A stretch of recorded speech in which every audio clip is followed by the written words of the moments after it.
दोस्तों, क्या आप जानते हैं कि 1926 में डॉक्टर बाबा साहेब अम्बेडकर जी को पहली बार एक बड़े राजनीतिक मंच पर काम करने का अवसर मिला था। यह अवसर था बम्बई विधान परिषद का सदस्य बनने का। यही से बाबा साहेब जी ने दलितों, मजदूरों और वंचित वर्गों की आवाजों को सरकार तक पहुंचाना शुरू किया।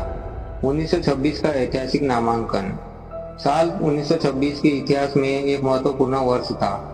उस समय भारत पर अंग्रेजों का शासन था और समाज में जातिगत भेदभाव अपने चरम पर था। दलितों और पिछड़े वर्गों की समस्या को सुनने वाला कोई प्रभावशाली प्रतिनिधि नहीं था। डॉक्टर बाबा साहेब अम्बेडकर जी उस समय तक उच्च शिक्षा प्राप्त कर चुके थे और समाज सुधार के लिए लगातार कार्य कर रहे थे। उनकी योग्यता, विद्वता और सामाजिक कार्यों को देखते हुए तत्कालीन मुंबई के गवर्नर ने उन्हें बम्बई विधान परिषद के लिए नामित किया।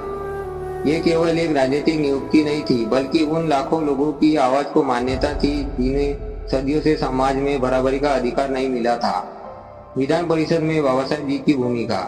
विधान परिषद में पहुंचने के बाद बाबा साहेब जी ने केवल दलितों की ही नहीं, बल्कि मजदूरों, किसानों और गरीब वर्गों की समस्या को भी मजबूती से उठाया।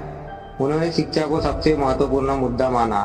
उनका मानना था कि जब तक समाज के वंचित वर्ग शिक्षित नहीं होंगे, तब तक वास्तविक समानता संभव नहीं है। इसलिए उन्होंने सरकार को मांग की कि दलित छात्रों के लिए छात्रवृत्ति बढ़ाई जाए, स्कूल में प्रवेश के अवसर बढ़ाए जाए और शिक्षा को सभी के लिए सुलभ बनाया जाए। सामाजिक न्याय के लिए संघर्ष। बाबा साहेब जी ने परिषद में अस्पृश्यता और जातिगत भेदभाव के मुद्दों को भी प्रमुखता से उठाया। उन्होंने कहा कि किसी भी सभ्य समाज में लोगों के साथ केवल उनकी जाति के आधार पर भेदभाव नहीं होना चाहिए। उन्होंने सार्वजनिक कुओं, तालाबों, स्कूलों और अन्य सरकारी सुविधाओं पर सभी नागरिकों का समान अधिकार सुनिश्चित करने की मांग की। उस समय यह विचार बहुत क्रांतिकारी माना जाता था, क्योंकि समाज का एक बड़ा हिस्सा जातिगत भेदभाव को सामान्य मानता था। आर्थिक और श्रमिक मुद्दों पर विचार। डॉक्टर बाबा साहेब अम्बेडकर जी केवल सामाजिक सुधारक ही नहीं थे, बल्कि एक महान अर्थशास्त्री भी थे। विधान परिषद में उन्होंने मजदूरों की खराब कार्य परिस्थितियों, कम वेतन और लंबे कार्य घंटों के मुद्दे भी उठाए। उन्होंने सरकार को याद दिलाया कि देश का विकास तभी संभव है जब मजदूरों और गरीब वर्गों को सम्मानजनक जीवन मिले। उनकी आर्थिक समझ और तर्कपूर्ण भाषणों ने परिषद के कई सदस्यों को प्रभावित किया। नामांकन का महत्व।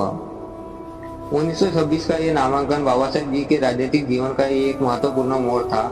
इसी मंच ने उन्हें प्रशासन और कानून निर्माण की प्रक्रिया को करीब से समझने का अवसर दिया।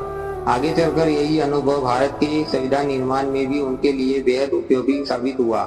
इस नामांकन ने यह भी साबित किया कि शिक्षा, संघर्ष और योग्यता के बल पर समाज में बड़े परिवर्तन लाए जा सकते हैं। समापन। 1926 में मुंबई विधान परिषद में डॉक्टर बाबा साहेब अम्बेडकर जी का नामांकन केवल एक व्यक्ति की सफलता नहीं थी, बल्कि उन करोड़ों वंचित लोगों की आशा का प्रतीक था जिनकी आवाज पहली बार सत्ता के गलियारों तक पहुंची। यही कदम आगे चलकर भारत में सामाजिक न्याय और समानता की लड़ाई को नई दिशा देने वाला साबित हुआ। इसीलिए डॉक्टर बाबा साहेब अम्बेडकर जी कहते थे, शिक्षित बनो, संगठित रहो और संघर्ष करो।